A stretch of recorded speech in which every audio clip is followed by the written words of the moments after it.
What's good, y'all? Welcome back to the lab with another quest build. We are live on location with a blueprint that is gonna go buck wild in the right hands. This thing is an absolute knucklehead that can complement any squad. It's gonna be a lean, mean, sharp shooting machine, but it has a lot of nice tricky attributes under the hood. It has shades of Reggie Miller, Tracy McGrady, and Dominique Wilkins. But what it really is a combination of Darius Miles and Quentin Richardson. This is the 6'9" two-way sharpshooter. Why I say it's a combination of D Miles and Quentin Richardson is because it is an absolute sniper from all three levels, but this thing right here has a 94 driving dunk. So you're going to be dunking all over everybody when they go closing out to you on the three-point line. And you also have a really nice mid-range, so you're going to be able to score at all three levels and dominate your opponents, and they're really not going to know what hit them. People are going to be asking who's the first person to bust your ass, and a lot of them are going to say this build right here. So without further ado, let's jump right in. You're going to be a shooting guard.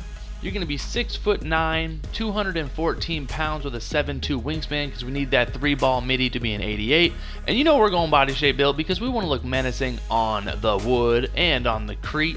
So follow along to a T to get this name, and then tinker at your own discretion in your builder. I like to say that every time because at the end of the day, it's your build. Do whatever you want. This is just a blueprint to dominate your opponents, but you can tinker to make it fit your playstyle with your squad, with the goons that you run with, or if you're a solo dolo player. But we're going to get our close shot to a 67. We're going to get our driving layup to an 80. And then we're going to get our driving dunk to a 94. Gets to a 95, but that's not a badge thresh. Then we're going to get our standing dunk to a 61. That's going to give us 17 finishing badges. We're going to be punting post control on this build because you don't want to slow down the tempo, go into that ISO wing, ISO on the block, post game. We want to just get out in transition and make a yam sandwich or attack the rim. Don't play with your food necessarily in the ISO mid-range game.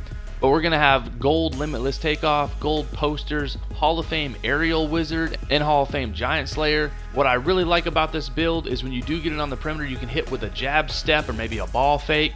A lot of your defenders are going to be closing out super hard on you, or they're going to be sticking to you like glue on the perimeter because it is a two-way sharpshooter name. But they don't know how effective you can be attacking the cup. That 94 driving dunk is going to be bananas because once you get a step on somebody, gold limitless takeoff, you're going to be catching crazy bodies. Elite contact dunks out the waz. But the shooting attributes is what makes that world go round. We're going to get our mid-range and our 3-ball to an 88. Those are going to be badge threshes. Then we're going to get our free throw to a 70 because we want to be able to knock down a couple late game free throws. Don't want to be a liability when we go to the line. Your opponents are going to be fouling the tits off you because they can't stop this build, and you are an absolute sniper from all three levels. 27 shooting badges, gold catch and shoot, Hall of Fame tier 1. You're going to be able to space the floor. You're not necessarily a cone, but you're going to give your teammates a lot of room to operate. And when you see sharpshooter in the name, a lot of people, like I said, glue to you on the perimeter, which is just going to naturally help your squad. And it might be annoying on occasion if they're face guarding you, but that's just respect. So when they see that in the name, they have to respect your lethal shooting ability. And like I said, once you get the pill, if they do close the space quickly, then you can just drive right past them and go and yam. But playmaking wise, this is going to be a nice well-rounded blueprint. We're going to get our pass accuracy to a 75. That's going to be a badge thresh. You can go up to 76 to get that gold break starter. Then we're going to get our ball handle to a 72 and our speed with ball to a 71. 16 playmaking badges. Playmaking is not necessarily the strength on this build, but you are not a liability. When you do attack, you have that 71 speed with ball. You're not going to be getting plucked like crazy with the ball hand. I think you can even get the Michael Jordan dribble package. And then a 75 pass accuracy is going to be just fine making plays for your squad. It is going to be at the 2 or probably the 3 if you're playing with a couple of cashew peanuts. So you're not going to be the primary ball handler on this build. It is not an ISO-centric, let me play with my food, let me go shopping in my bag. It's really kind of a traditional floor spacing slasher with some decent playmaking ability. And we did want to make this pretty well rounded, so 70 categories on playmaking makes sense. But then defensively, this build is going to wreak a lot of havoc. We're going to get our interior defense to a 58. We're going to get our perimeter defense to an 88, max that out. Then get our stealies to a 77. You're going to be snatching in the passing lanes. We are going to be punting block on this build, so that is the one thing that we truly do punt outside of post control, and I'll get to that in a second. But we're going to get our defense rebound to an 89, and then get our offensive rebound to a 67. You can definitely ink out some more badges if you go higher on the offensive rebound, but that's going to give us 19 defensive badges. You will be getting a couple of attributes on the block category when we do up our vertical. You're going to be a great perimeter defender that can also help out on the glass, so you're not necessarily going to be leaking when the shot goes up, even though you're going to be guarding perimeter players. You can help out on the glass, and at 6'9", you're going to be a big, girthy, intimidating force on the defensive end, so even though you don't have a super high interior D or block, the opponents don't necessarily know that. So when you're playing defense on this build, you're going to be a perimeter defensive force with the subconscious intimidating factor built in just because of your size.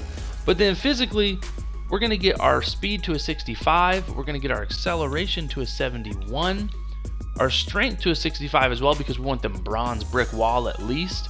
Going to get our vertical to an 82 because we want those elite contact dunks, and then we're going to put the rest on stamina to an 82 as well.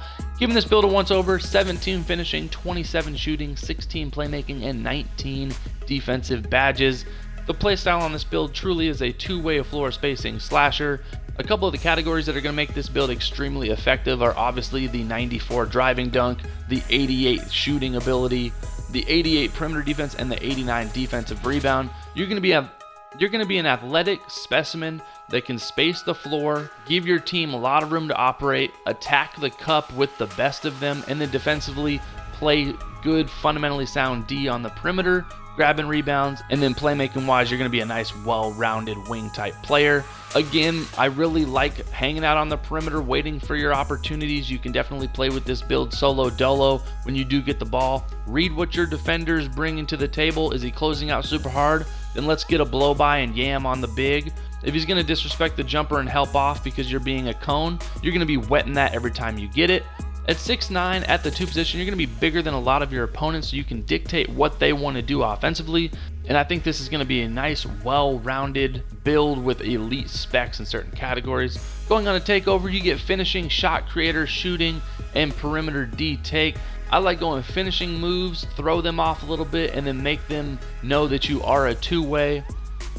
I've already invested in this build, so you know it goes absolutely crazy, and you're going to end up with actually kind of one of the rarest names in the game thus far, even though it's simplistic, the two-way sharpshooter. Like I've been saying throughout the video, this thing is an absolute monster. You can play with this solo dolo, you can bring this out and be a great chess piece for any squad. It's going to be a perfect complementary 2-3 type build that doesn't need the pill in its hands to be effective. Just by having a two-way sharpshooter on the court, you know it's going to play D, you know it's going to strike fear in your opponents. They're going to have to respect the jump shooting, but they have no clue that you can take flight and dunk on anybody on the wood.